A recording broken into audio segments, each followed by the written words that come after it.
والصلاة والسلام على سيد الأنبياء والمرسلين أما بعد فأعوذ بالله من الشيطان الرجيم بسم الله الرحمن الرحيم قال الله تبارك وتعالى في القرآن المجيد والفرقان الحميد فهو في عيشة راضية في جنة عالية قطوفها دانية كلوا واشربوا هنيئا بما أسلفتم في الأيام الخالية صدق الله العظيم قال تعالى في مقام آخر يا أيها الذين آمنوا كتب عليكم الصيام كما كتب على الذين من قبلكم لعلكم تتقون قال تعالى في شان حبيبي إن الله وملائكته يصلون على النبي يا أيها الذين آمنوا صلوا عليه وسلموا تسليما الصلاة والسلام عليك يا رسول الله وعلى آلك وأصحابك يا حبيب الله الصلاة والسلام عليك يا نبي الله وعلى آلك وأصحابك يا نور الله اللہ جل شانہ وعم نوالہ واتم برہانہ وأعظم شانہ کی حمد و ثنا حضور پر نور شافعی یوم النشور محبوب رب دو جہاں سیاح مکہ حامی بے کساں صلی اللہ تعالیٰ علیہ وآلہ وسلم کی ذات باکمال پر ہدیہ درود و سلام عرض کرنے کے بعد اللہ پاک کے فضل و کرم سے رمضان المبارک کے پہلے جمعے میں ہم داخل ہیں۔ جمعے کی ویسے ہی بہت فضیلت ہے، لیکن جب یہ رمضان میں آئے تو مزید اس کی برکات بڑھ جاتی ہیں۔ رب کریم میں اس دن کی برکتیں سمیٹنے کی توفیق عطا فرمائے۔ روزے کی فضیلت قرآن و سنت میں بہت زیادہ بیان کی گئی ہے، اور روزہ کیوں مشروع کیا گیا، کس مقصد کے لیے اللہ تبارک و تعالیٰ نے روزے کو رکھا، اس کا بھی شریعت میں پورا ایک چیپٹر ہے، پورا ایک باب ہے۔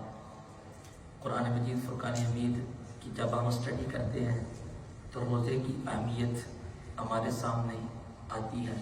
اللہ پاک نے 29ویں پارے میں جب جنتی لوگوں کا ذکر کیا کہ وہ لوگ جو جنت میں ہوں گے، تو جنت میں جب جائیں گے تو ان کو کہا جائے گا کلوا واشربوا ہنیئا بما اسلفتم فی الایام الخالیہ، تم کھاؤ پیو ہنیئا خوشگواری کے ساتھ، خوش ہوتے ہوئے، بما اسلفتم فی الایام الخالیہ، اس وجہ سے جو دنیا میں رہ کے تم نے خالی ایام گزارے، ایام الخالیہ۔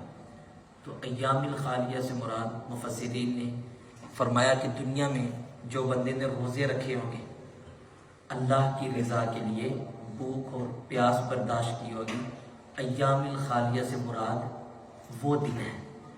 تو ان دنوں کے بدلے کل قیامت کے دن جنت میں جانے کے بعد یہ کہا جائے گا کہ اب تم جنت میں کھاؤ پیو، تم تھوڑی دیر کے لیے بغیر کھائے پیے رکے تھے اللہ کی رضا کے لیے، اس کا یہ بدلہ دیا جا رہا ہے کہ تمہیں جنت عطا کی گئی، اور اب جنت میں تم جو چاہو کھاؤ خوشگواری کے ساتھ، اس سبب سے جو تم نے روزے رکھے۔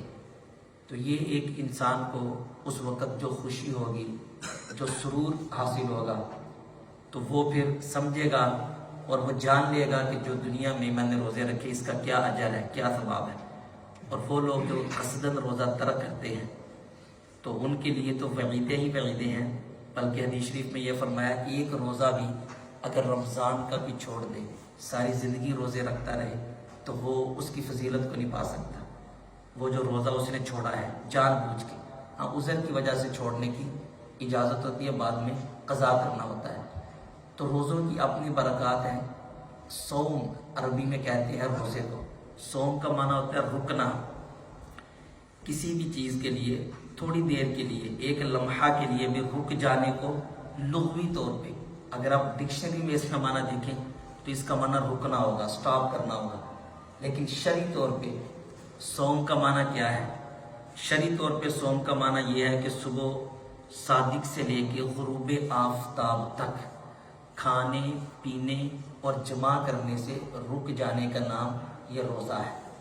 روزے کی نیت سے اگر کہ صبح صادق سے لے کے غروب آفتاب تک اس نے ویسے کچھ نہیں کھایا تو اب اس کو ثواب تو نہیں ملے گا، لیکن اگر اس نیت سے وہ نہیں کھاتا کہ میں نے روزہ رکھا ہوا ہے اللہ کی رضا کے لیے، تو اب اس کو اس پہ ثواب ملے گا اور اب تعالیٰ اس کو اجر عطا فرمائے گا۔ روزہ ایک وہ عبادت ہے جو اللہ تبارک و تعالیٰ کو بہت زیادہ پسند ہے، بہت زیادہ محبوب ہے، اور یہ ساری عبادتوں پر ایک طرح سے فضیلت رکھتی ہے، کیونکہ روزہ جب بندہ رکھتا ہے تو اس کا تعلق اللہ تبارک و تعالیٰ کے ساتھ بہت مضبوط ہو جاتا ہے۔ 3 چیزیں ہوتی ہیں جس سے بندے کا اللہ سے تعلق مضبوط ہوتا ہے، ان میں سے ایک اخلاص ہے، اور دوسرا ایمان بالغیب ہے، اور تیسرا خیانت نہ کرنا ہے، امانت میں خیانت نہیں کرنا۔ تو یہ 3 چیزیں جب بندے میں پائی جائیں تو اللہ تبارک و تعالیٰ کے ساتھ اس کا تعلق مضبوط ہو جاتا ہے، رب تعالیٰ اس سے راضی ہو جاتا ہے۔ اور روزہ وہ عبادت ہے جس میں یہ تینوں امر موجود ہیں، تینوں چیزیں موجود ہیں۔ اخلاص روزے کے اندر اعلیٰ درجے کا پایا جاتا ہے، باقی جتنی بھی عبادات ہیں ان کا ایک ڈھانچہ ہے، وہ آپ کو نظر آئے گی۔ یعنی نماز ہم پڑھتے ہیں تو نماز پڑھتے ہوئے ہم دکھائی دیتے ہیں، رکوع کر رہے ہیں، سجدہ کر رہے ہیں، قیام کر رہے ہیں، اتحیات میں بیٹھ رہے ہیں، تو اس کی ایک شکل ہے، ایک ڈھانچہ ہے۔ تو نماز پڑھنے میں ریاکاری ہو سکتی ہے کہ ہم کسی کو دکھانے کے لیے کسی کے سامنے رکوع کریں، سجود کریں یا مسجد میں آئیں۔ اسی طرح حج کرتے ہیں تو حج کرتے ہوئے بندہ نظر آتا ہے، کعبے کا طواف کرتا ہے، صفا مروہ کی سعی کرتا ہے، اور دیگر یہ وقوف عرفہ ہوتا ہے، وہ سب کے سامنے ہو رہا ہوتا ہے، تو اس میں بھی ریاکاری کا احتمال موجود ہے۔ تو حج کی بھی اسی طرح زکوٰۃ دیتے ہیں، صدقات دیتے ہیں، اس کا بھی ایک ڈھانچہ ہے۔ وہ بھی جب ہم صدقہ اور زکوٰۃ دے رہے ہوتے ہیں تو پوزیشن نظر آ رہی ہوتی ہے کہ ہم پیسے نکال کے کسی کو دیتے ہیں یا سب کے سامنے دیتے ہیں، تو اس میں بھی ریاکاری ہو سکتی ہے۔ لیکن علماء نے یہ لکھا کہ روزہ یہ وہ عبادت ہے جس میں ریاکاری کا شبہ ہی نہیں ہے، جو ہے ہی اخلاص پر مبنی۔ روزہ کوئی نظر آنے والی چیز نہیں ہے۔ ہمارے سامنے ایک شخص بیٹھے، ہم جان نہیں سکتے اس نے روزہ رکھا ہے یا روزہ نہیں رکھا، یہ اس کا اور اللہ کا معاملہ ہے تنہائی میں۔ تو یہ ایک اخلاص پر مبنی چیز ہے، اس میں اخلاص بہت زیادہ پایا جاتا ہے۔ تو جس عمل میں اخلاص زیادہ ہوتا ہے، ریاکاری کا شبہ نہیں ہوتا، اللہ تبارک و تعالیٰ کو وہ عمل بڑا پسند ہوتا ہے۔ حتیٰ کہ ملا علی قاری نے یہ لکھا کہ اگر کوئی یہ کہے کسی کو کہ میں روزے میں ہوں، تو ہو سکتا ہے وہ روزے میں نہ ہو، اس کے بتانے سے بھی پتہ نہیں چل سکے گا یہ روزے میں ہے یا نہیں ہے۔ یہ اللہ تبارک و تعالیٰ کے ساتھ ہی اس کا ایک تعلق ہے۔ تو روزہ وہ عبادت ہے جس میں اخلاص کا پہلو زیادہ پایا جاتا ہے۔ ہاں، بعض لوگ ایسے ہوتے ہیں روزہ رکھ کے وہ بتاتے رہیں گے، جیسے نفلی روزہ، فرض روزہ تو رکھنا ہے، وہ کہیں گے جی میں روزے میں ہوں، میں روزے میں ہوں، اور اگر ریاکاری کی نیت ہے پھر تو ریاکاری ہو جائے گی۔ یعنی جب تک وہ باقاعدہ تکلف کر کے خود کسی کو بتائے گا نہیں تو اس وقت تک پتہ نہیں چل سکے گا۔ دوسری عبادات کی نسبت روزے کے اندر اخلاص زیادہ ہے۔ پھر دوسری چیز ہے ایمان بالغیب، ہم نے اللہ تبارک و تعالیٰ کو دیکھا نہیں ہے اور ہم لوگ دیکھ بھی نہیں سکتے۔ خواب میں بزرگان دین کو اللہ کا دیدار ہوتا ہے، سر کی آنکھوں سے صرف نبی کریم علیہ السلام نے معراج کی رات اللہ تبارک و تعالیٰ کا دیدار کیا۔ تو اللہ پر ہم جو ایمان رکھتے ہیں، الذین یؤمنون بالغیب ویقیمون الصلاۃ ومما رزقناہم ینفقون، وہ لوگ جو غیب پر ایمان لاتے ہیں، یعنی جنت و دوزخ ہم سے غیب ہے، اللہ تبارک و تعالیٰ کو ہم نے دیکھا ہوا نہیں ہے، لیکن غیب پر ہم ایمان لاتے ہیں، بغیر دیکھے رب پر ایمان لے کے آئے ہیں۔ تو اب روزہ ایک بندہ رکھتا ہے، وہ تنہائی میں بھی نہیں کھاتا، بند کمرے میں بھی نہیں کھاتا۔ ایسا تو ہو سکتا ہے کہ وہ سب کے سامنے نہ کھائے، لیکن جب تنہا ہو اس وقت پانی پی لے، اس وقت کھانا کھا لے، کسی کو کیا پتہ چلے گا۔ لیکن ایک مسلمان کا اللہ پر یہ ایمان ہوتا ہے، اس کے ذہن میں یہ بات رچی بسی ہوتی ہے کہ رب تعالیٰ دیکھ رہا ہے، اللہ تبارک و تعالیٰ کی ذات ہے، لہذا میں نے تنہائی میں بھی نہیں کھانا پینا۔ وضو کرتے بھی وہ احتیاط کرتا ہے کہ کہیں پانی حلق کے نیچے نہ چلا جائے۔ تو یہ جو چیز ہے ایمان بالغیب، اور اس میں جو اخلاص کی پوزیشن پائی جا رہی ہے، یہ بہت اعلیٰ ہے، یہ بہت اعلیٰ ہے کہ تنہائی میں بھی رہ کے وہ بچ رہا ہوتا ہے کہ میرے حلق سے نیچے کوئی چیز نہ چلی جائے. اللہ کے تنہائی میں کھا لے تو کسی کو پتہ نہیں چلے گا, تنہائی میں پی لے تو کسی کو پتہ نہیں چلے گا. اس کا مطلب یہ ہے کہ وہ اپنے رب پر قوی ایمان رکھتا ہے, اور مسلمان کا یہ بھروسہ ہے, مسلمان کا یہ ایمان ہے, اور اس کے ایمان کی یہ مضبوطی کا عالم ہے کہ وہ تنہائی میں بھی کھاتا پیتا نہیں ہے اور اپنے رب سے ثواب کا طلبگار ہوتا ہے, اپنے رب سے اجر کا طلبگار ہوتا ہے. تو یہ ایمان بالغیب کی جو پوزیشن ہے وہ اور کسی عبادت میں نہیں ہے, وہ روزے کے اندر زیادہ پائی جاتی ہے, روزے کے اندر یہ پوزیشن زیادہ نمایاں ہوتی ہے. تو اسی لیے اللہ تبارک و تعالیٰ کو یہ روزہ بہت زیادہ پسند ہے. اور پھر اس میں امانت ہے کہ اللہ تبارک و تعالیٰ نے جو ہمیں روزہ رکھنے کا حکم دیا, ہم روزہ رکھتے ہیں اور اس امانت میں خیانت نہیں کرتے. اس میں بھی ایمان بالغیب کا پہلو آ جائے گا کہ تنہائی میں کھاتے پیتے نہیں ہیں. تو یوں کر کے روزہ ایک وہ عبادت ہے جس کے ساتھ بندے کا تعلق اللہ سے مضبوط ہوتا ہے, بندے کا تعلق اللہ تبارک و تعالیٰ سے گہرا ہو جاتا ہے اگر اس کو صحیح معنوں میں شریعت کے تقاضے کے مطابق رکھا جائے اور روزے کے مقاصد کو ذہن میں رکھا جائے. اسی لیے حدیث شریف میں ارشاد فرمایا کل عمل ابن آدم یضاعف الحسنۃ بعشر امثالها, فرمایا کہ ابن آدم کا ہر عمل جو ہے اس کو دگنا ثواب دیا جاتا ہے. ایک نیکی اگر وہ کرے گا 10 نیکی, ایک نیکی سے لے کے 10 نیکی تک اس کو اجر ملتا ہے. فرمایا 10 نیکیوں کا اجر 700 گنا تک بڑھا دیا جاتا ہے. لیکن مشکاۃ شریف کے حدیث میں فرمایا الا الصوم فانه لی وانا اجزی به, فرمایا ابن آدم کے ہر عمل پہ اس کو ڈبل ثواب دیا جاتا ہے, 10 گنا سے لے کے 700 گنا تک اس کا اجر بڑھا دیا جاتا ہے. لیکن فرمایا الا الصوم, یہ حدیث قدسی ہے, فرمایا روزے کے علاوہ, روزے کے علاوہ, اللہ فرماتا ہے روزے کے علاوہ, روزے کا یوں اجر نہیں دیا جاتا ہے. الا الصوم فانه لی, فرمایا روزہ میرے لیے ہے. اللہ کی نماز بھی اللہ کے لیے ہے, حج بھی اللہ کے لیے ہے, زکوٰۃ بھی اللہ کے لیے ہے, صدقہ بھی اللہ کے لیے, ہم تلاوت قرآن کرتے ہیں وہ بھی کس کے لیے ہے, اللہ کے لیے ہے. لیکن اللہ نے کسی اور عمل کے بارے میں نہیں فرمایا کہ وہ میرے لیے ہے, یا اللہ وہ بھی تو سب تیرے لیے ہے. لیکن بطور خاص روزے کے بارے میں فرمایا الا الصوم فانه لی, کہ روزہ میرے لیے ہے, وانا اجزی به, اور اس کی جزا بھی میں خود عطا فرماؤں گا. اللہ کی نماز کی جزا کون دیتا ہے؟ اللہ. زکوٰۃ ہم دیتے ہیں تو اس کا ثواب کون دیتا ہے؟ اللہ. حج کرتے ہیں تو اس کا ثواب کون دیتا ہے؟ اللہ. والدین کے ساتھ نیکی کرتے ہیں تو ثواب کون دیتا ہے؟ اللہ. کوئی بھی ہم نیکی کرتے ہیں تو اس کا ثواب تو اللہ دیتا ہے. لیکن کسی اور عمل کے بارے میں یہ نہیں فرمایا. روزے کے بارے میں اللہ فرماتا ہے کہ الا الصوم فانه لی وانا اجزی به, کہ روزہ میرے لیے ہے اور میں خود اس کی جزا دوں گا.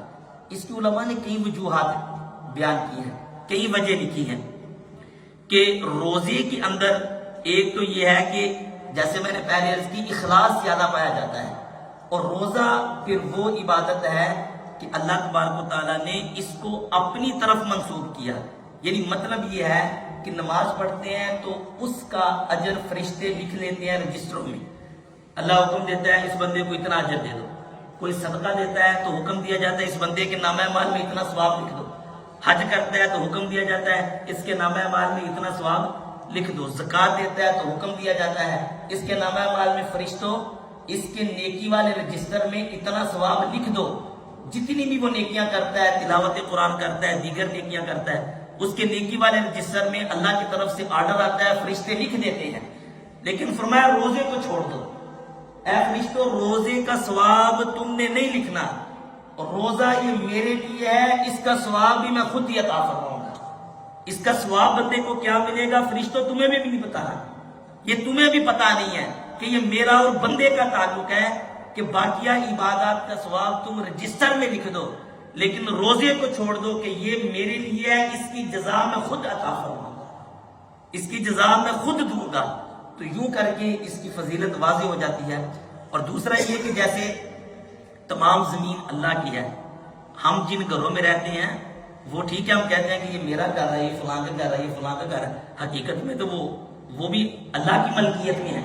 قرآن مجید فرقان حمید میں جگہ جگہ اللہ نے فرمایا جو کچھ زمین میں ہے، جو کچھ آسمان میں ہے، یہ سب اللہ کی ملکیت میں ہے، یہ سب اللہ کے لیے ہے۔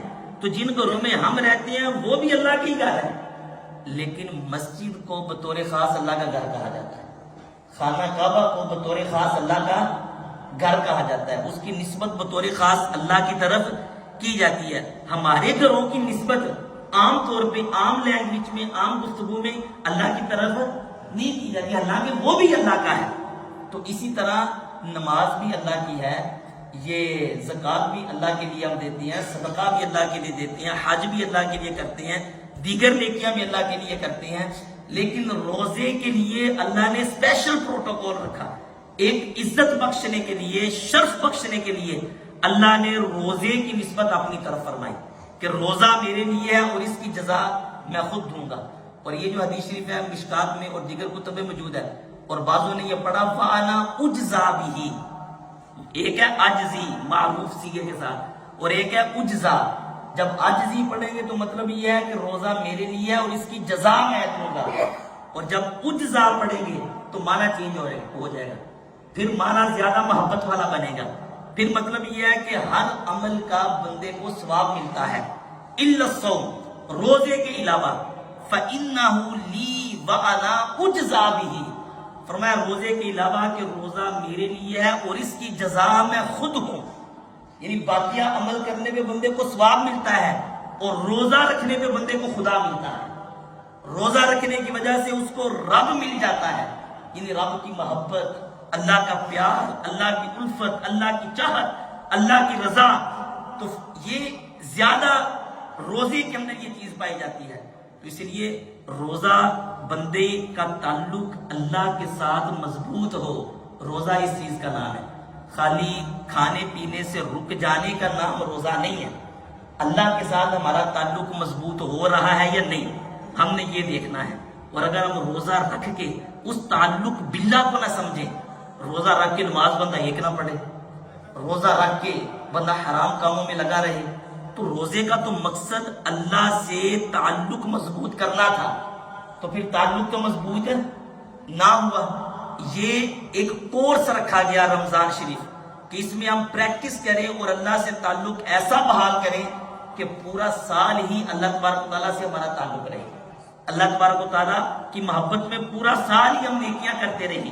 لیکن بہت سارے لوگ ایسے ہوتے ہیں وہ رمضان میں روزہ رکھتے ہیں، پھر وہ ٹائم پاس کرنے کے لیے طرح طرح کی فضولیات اور طرح طرح کے ناجائز کاموں میں پڑے ہوتے ہیں، تو روزے کا جو اصل مقصد ہے وہ تو پھر حاصل نہ ہوا۔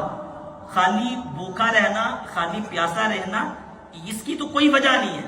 اللہ نے قرآن میں بھی جو ارشاد فرمایا لعلکم تتقون، فرمایا روزے تم پہ بلا وجہ فرض نہیں کیے گئے، اللہ کو کیا ملے گا کہ تمہیں بھوکا پیاسا رکھے، اس کا کیا مقصد ہے، اس کا کیا معنی ہے، لعلکم تتقون، تاکہ تمہیں تقوی ملے، تاکہ تمہارے اندر تقوی آ جائے، تمہارا تعلق اللہ کے ساتھ مضبوط ہو جائے۔ اسی لیے بخاری شریف کی حدیث پاک ہے، نبی کریم علیہ الصلوۃ والسلام نے ارشاد فرمایا من لم یدع قول الزور والعمل به فلیس للہ حاجۃ فی ان یدع طعامہ وشرابہ، یہ بخاری کتاب الصوم میں حدیث پاک ہے۔ فرمایا کہ جو روزہ رکھے اور روزہ رکھنے کے باوجود جھوٹی بات کہنا اور اس پر عمل کرنا نہ چھوڑے، جھوٹی بات کہنا اور اس پر عمل کرنا نہ چھوڑے، روزہ اس نے رکھا ہوا ہے، حلال کھانا جو تھا اس کو چھوڑ دیا ہے، روزہ رکھ لیا کہ اب وہ اس پیریڈ میں پانی بھی نہیں پیے گا، کھانا بھی نہیں کھائے گا، حالانکہ یہ کھانا حلال تھا لیکن رمضان میں دن کے وقت حرام ہو گیا، لیکن وہ روزہ رکھ کے حلال کھانا پینا تو چھوڑ رہا ہے، جھوٹی بات کہنا نہیں چھوڑ رہا، اس پر عمل کرنا نہیں چھوڑ رہا، تو فرمایا اللہ تبارک و تعالیٰ کو کوئی حاجت نہیں ہے کہ وہ اپنا کھانا چھوڑ دے یا اپنا پینا چھوڑ دے، اللہ تو ویسی حاجتوں سے پاک ہے، وہ ضرورتوں سے پاک ہے۔ اس کا مطلب کیا ہے؟ مطلب یہ ہے کہ جو علماء نے اس حدیث کی شرح میں لکھا، امام بیضاوی بہت بڑے مفسر ہیں، انہوں نے یہ لکھا کہ روزہ جو اللہ نے فرض کیا ہے اس کا فقط یہ مقصد ہے ہی نہیں کہ بندہ بھوکا پیاسا رہے، اس کا مقصد کیا ہے، اس کا مطلب کیا ہے؟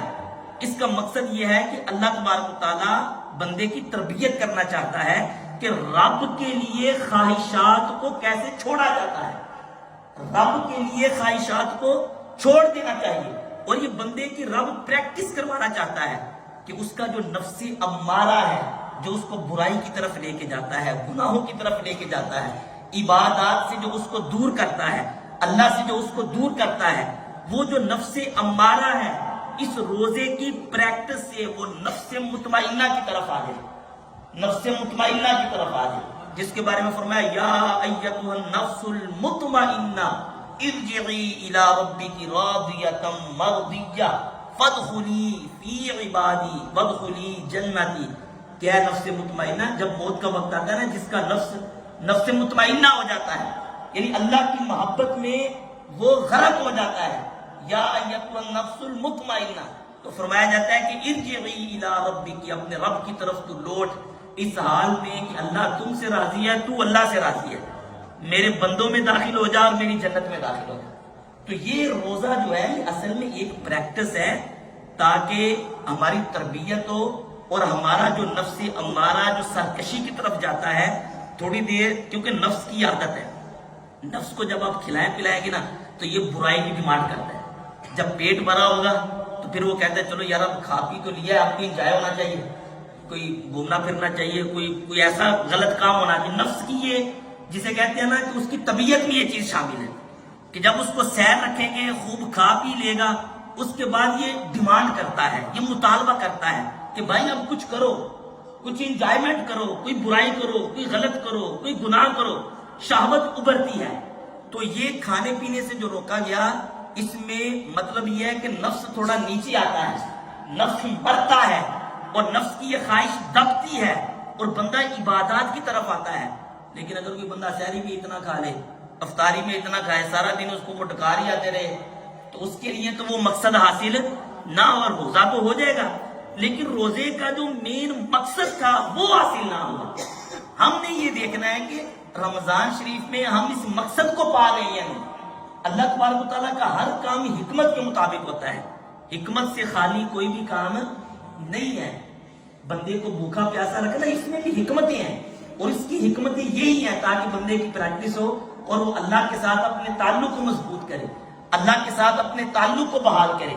تو ہم یہ دیکھ لیں کہ ہم روزہ رکھ کے کیا عبادت کی طرف آ رہے ہیں, روزہ رکھ کے تلاوت قرآن کی طرف آ رہے ہیں. روزہ جب ہم افطار کرتے ہیں اس کے بعد کیا ہمارا دل کرتا ہے کہ اب ہم عبادت کریں, یا بالکل سستی چھا جاتی ہے, اتنا کھا لیتے ہیں کہ اب اٹھنے کو جی نہیں چاہتا, یا تراویح پڑھنے کو جی نہیں چاہتا, یا بڑی تھکن محسوس ہوتی ہے. اس کا مطلب یہ ہے کہ ہماری وہ پریکٹس نہیں ہے, اور یہ پریکٹس رب کروانا چاہتا ہے. اور اللہ نے قرآن میں جو فرمایا وَاسْتَعِينُوا بِالصَّبْرِ وَالصَّلَاةِ وَإِنَّهَا لَكَبِيرَةٌ إِلَّا عَلَى الْخَاشِعِينَ. رمضان میں عام طور پہ یہ بندے کی پریکٹس بڑھ جاتی ہے, نماز کی, تلاوت کی, دیگر چیزوں کی. اللہ نے فرمایا یہ بوجھ نہیں ہے, کیونکہ بڑا مشکل ہے, بڑا بوجھ لگتا ہے. فرمایا نہیں, پہلے پارے میں رب نے فرمایا کہ نماز اور صبر کے ذریعے اللہ سے مدد طلب کرو. پھر فرمایا وَإِنَّهَا لَكَبِيرَةٌ, یہ نماز بڑی چیز ہے, یہ آسان نہیں ہے. إِنَّهَا لَكَبِيرَةٌ إِلَّا عَلَى الْخَاشِعِينَ, فرمایا یہ پڑھنے میں تمہیں مشقت ہوگی مگر ڈر والوں کا, جو خشیت رکھتے ہیں, جو ڈر جاتے ہیں, ان کے لیے مشقت نہیں ہے. اور خشیت والے کون ہیں؟ الذین یظنون انہم ملاقو ربہم وانہم الیہ راجعون. فرمایا وہ ہے جو یقین رکھتے ہیں کہ ان کی ملاقات رب سے ہوگی اور وہ اللہ کی طرف لوٹ کے جائیں گے. یہ خوف والے ہیں, یہ خشیت والے ہیں. ان کے ذہن میں, ان کے دل میں یہ بات ہوتی ہے کہ یہ جو ہم نماز پڑھ رہے ہیں, تلاوت کر رہے ہیں, تراویح پڑھ رہے ہیں, روزہ رکھ رہے ہیں, یہ جو تھوڑی سی مشقت لگ رہی ہے اس کے پیچھے جنت ہے. ہم نے اپنے رب کی طرف لوٹ کے جانا ہے تو اللہ نے ہمیں اس کا اجر عطا فرمانا ہے. جب وہ اس پہلو کی طرف دیکھتے ہیں تو ساری تھکن چلی جاتی ہے, ساری مشقت ختم ہو جاتی ہے, وہ جو سستی والا پہلو تھا وہ دور ہو جاتا ہے. لیکن جس کے پیش نظر یہ چیز نہیں ہوتی اس کو پھر بڑا بوجھ لگتا ہے, اس کو بہت بھاری لگتا ہے. تو یہ تو قرآن نے فیصلہ سنا دیا کہ بھائی یہ بھاری لگے گا, یہ بوجھ لگے گا. اگر اس کو بھاری نہیں رکھنا, اس کو بوجھ نہیں رکھنا تو قرآن فرماتا ہے پھر اپنے آپ کو خشیت والا بناؤ, اپنے آپ کو خوف والا بناؤ. اللہ سے جو ہماری ملاقات ہونی ہے مرنے کے بعد, جو رب نے ہمیں اس پہ اجر عطا فرمانا ہے, اس پہ اپنے یقین کو پختہ کر لو. فرمایا جب یہ یقین تمہارا پختہ ہو جائے گا پھر 20 کیا اگر 60 تراویح بھی ہو تو یہ بھی تمہیں مشکل نہیں لگے گی, یہ بھی تمہیں ہارڈ نہیں لگے گی, کیونکہ پھر بندہ سوچے گا کہ یار یہ چند دن ہے, چند دن کے بعد جب میری روح جدا ہونی ہے, میں نے اپنے رب کی بارگاہ میں جانا ہے, تو اللہ سے جو مجھے اجر ملنا ہے اس کے مقابلے میں یہ مشقت کوئی چیز نہیں ہے. یہ مشقت تو ختم ہو جائے گی, مشقت تو چلی جائے گی, لیکن وہ جو رب کی بارگاہ میں ثواب ہے, رب کی بارگاہ میں اجر ہے, وہ ہمیشہ رہے گا. اور وہ اجر بندے کو جنت میں لے جائے گا, وہ اجر بندے کو جنت میں بھی لے جائے گا اور قبر کا اندھیرا بھی دور کرے گا. اس لیے رمضان کے یہ دن ان کی قدر کریں. اور اگر سستی کوئی ہو رہی ہے تراویح پڑھنے میں, یا معاذاللہ کچھ لوگ روزہ چھوڑ دیتے ہیں, اگر کوئی ایسا سین ہے تو اللہ سے توبہ کریں اور اس رمضان کو اس انداز سے گزاریں کہ ہماری زندگی کا آخری رمضان ہو. ایسے لمحات یہ بار بار نہیں آتے. بندہ ایک نیکی کرے تو 70 گنا ثواب ملتا ہے, ایک فرض نماز پڑھے تو 70 گنا زیادہ اس کو ثواب دے دیا جاتا ہے. اللہ تبارک تعالیٰ نے رمضان کو یہ پروٹوکول دیا, اگر کوئی اس رمضان میں فوت ہو جائے, رمضان کے مہینے میں رب تعالیٰ اس سے قبر کے سوال نہیں کرے گا, وہ بلا حساب بخش دیا جائے گا. تو رمضان آتا ہی اس لیے ہے تاکہ بندے اللہ کی طرف مائل ہو, اللہ کی محبت میں آئیں. تو اس لیے ہمیں بھی غور کرنا ہے. اگر رمضان کے مہینوں کو بھی ہم عام دنوں کی طرح گزار دیں گے تو پھر وہ مقصد حاصل نہیں ہوتا. اللہ پاک ہمیں عمل کی توفیق عطا فرمائے اور رمضان شریف کی ہمیں قدر کرنے کی توفیق عطا فرمائے. آمین بجاہ النبی الامین صلی اللہ تعالی علیہ وآلہ وسلم.